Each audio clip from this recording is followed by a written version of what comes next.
नमस्कार, देशोन्नतीमध्ये मी ऐश्वर्या शिंदे आपलं स्वागत करते। बघूया प्रदेशच्या आजच्या टॉप 10 बातम्या।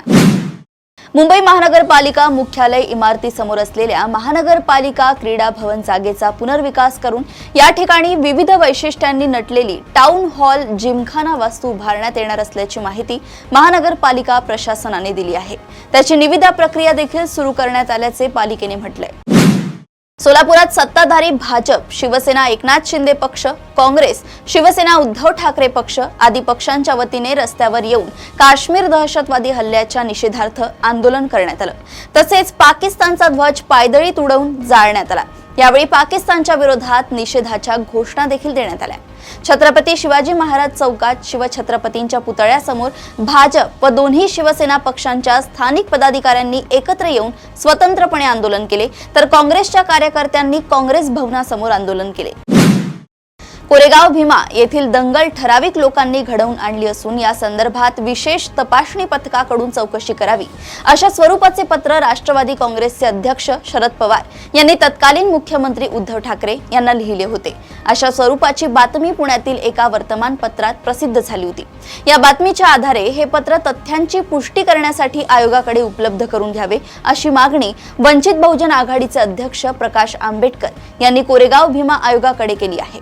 पुढील सुनावणी 30 एप्रिल रोजी होणार आहे। या सुनावणीला शरद पवार यांनाही हजर राहण्याचे आदेश द्यावेत अशी मागणीही त्यांनी केली आहे।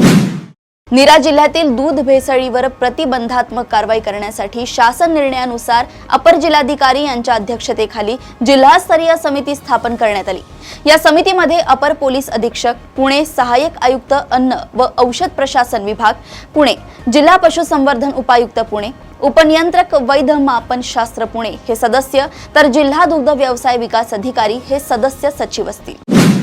पिंपरी येथे 12 मजली इमारतीच्या डक्टमध्ये आग लागली, त्यामुळे मोठा धूर होऊन नागरिकांना त्रास जाणवत होता।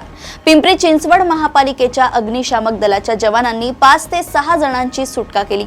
मोशी येथील बोराडेवाडी येथे कुमार प्रिन्स विला या सोसायटीमध्ये गुरुवारी 24 एप्रिल रोजी सकाळी 8:45च्या सुमारास आगीची ही घटना घडली आहे।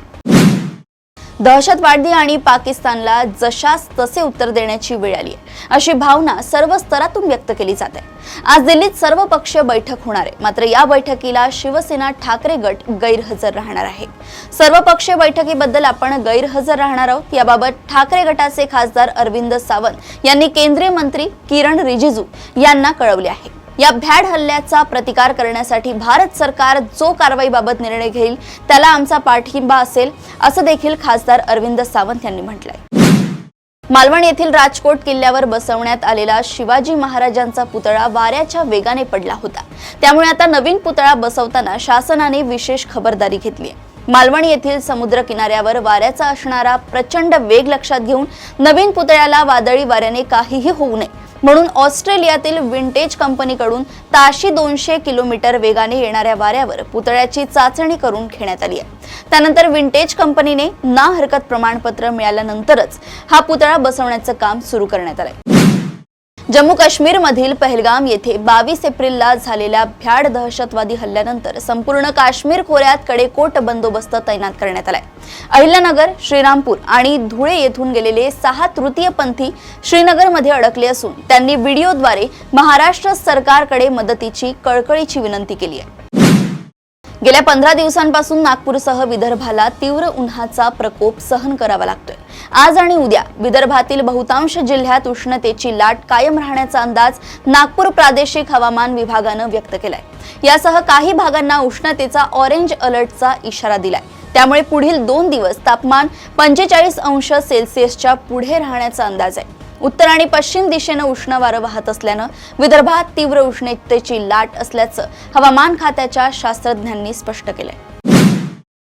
विरारमध्ये एका 7 महिन्याच्या बाळाचा 21व्या मजल्यावरून खाली पडून मृत्यू झाल्याची धक्कादायक घटना घडली आहे। विरार पश्चिम येथील बोळिंज भागातील जॉय विले टाउनशिपमध्ये ही दुर्दैवी घटना घडली। या घटनेमुळे परिसरात शोककळा पसरली आहे। विरारमधील बोळिंज भागात जॉय विले टाउनशिप प्रोजेक्ट आहे। या टाउनशिप प्रोजेक्टमधील पिनॅकल इमारतीत विक्री सदाने आणि पूजा सदाने हे दाम्पत्य 21व्या मजल्यावरील 2104 या फ्लॅटमध्ये राहतात। त्यांना 7 वर्षांच्या प्रतीक्षेनंतर बाळ झाले होते। त्या बाळाला नुकतंच 7 महिने पूर्ण झाले होते। प्रदेशातील अशाच टॉप 10 बातम्या जाणून घेण्यासाठी बघत रहा देशोन्नती। नमस्कार।